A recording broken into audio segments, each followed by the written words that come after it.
जरा सोचिए, अगर भोलेनाथ खुद आपके जीवन में उतर आए तो क्या आप उन्हें पहचान पाएंगे। यह घटना कोई बहुत पुरानी नहीं है, लेकिन जिसने भी इसे अपनी आंखों से देखा उसकी आस्था हमेशा के लिए बदल गई। यह कहानी है एक छोटे से गांव की, जहां लोग भोलेनाथ को मानते तो थे लेकिन शायद समझते नहीं थे। उस गांव का नाम था अद्रिकापुर। गांव के बाहर एक पुराना शिव मंदिर था, टूटी हुई सीढ़ियां, जर्जर दीवारें और अंदर एक साधारण सा शिवलिंग। लोग सावन में जरूर आते, लेकिन बाकी समय मंदिर वीरान पड़ा रहता। उसी गांव में रहता था एक गरीब युवक, नाम था रघु। माता पिता बचपन में ही गुजर गए थे, खेत नहीं थे, पैसा नहीं था, बस रोज मंदिर की सफाई करना और शाम को 2 वक्त की रोटी जुटाना, यही उसकी जिंदगी थी। रघु पढ़ा लिखा नहीं था, लेकिन दिल से भोलेनाथ का भक्त था। रोज सुबह मंदिर में झाड़ू लगाता, शिवलिंग पर पानी चढ़ाता और बस इतना ही कहता, बाबा मुझे कुछ नहीं चाहिए, बस मुझे गलत मत बनने देना। गांव में कुछ लोग ऐसे भी थे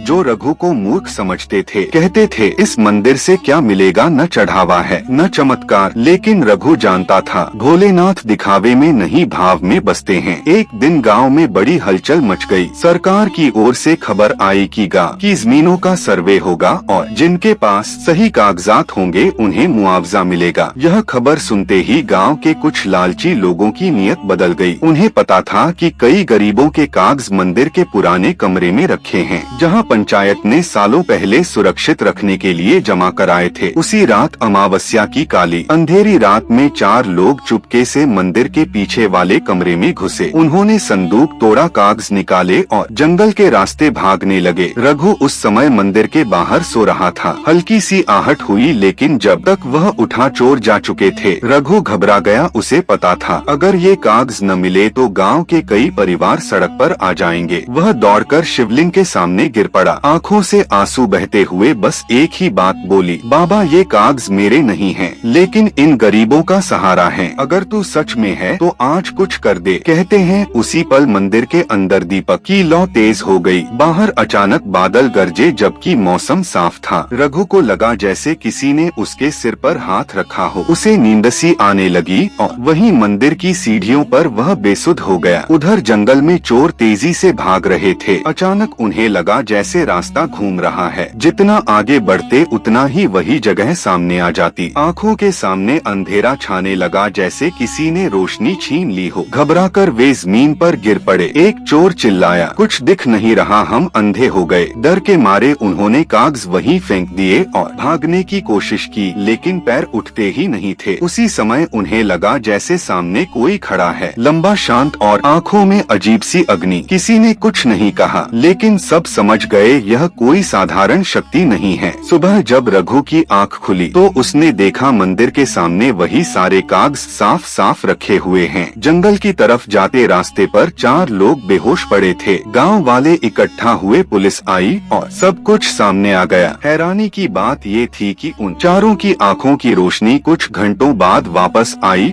लेकिन उनके अंदर का घमंड हमेशा के लिए चला गया। उन्होंने सबके सामने स्वीकार किया, हमें किसी ने मारा नहीं, हमें किसी ने छुआ भी नहीं, बस हमने शिव को देखा और हम टूट गए। उस दिन के बाद अद्रिकापुर का मंदिर कभी खाली नहीं रहा। लोग समझ गए कि भोलेनाथ कोई चमत्कार दिखाने वाले भगवान नहीं, बल्कि अन्याय के खिलाफ खड़े होने वाली शक्ति हैं। रघु आज भी वही है, मंदिर की सफाई करता हुआ उसी सादगी के साथ। कोई उसे महापुरुष नहीं कहता, लेकिन गांव के लोग जानते हैं जब इंसान सच्चे मन से भोलेनाथ को पुकारता है तो महादेव खुद रास्ता बन जाते हैं। और शायद यही भोलेनाथ का सबसे बड़ा चमत्कार है।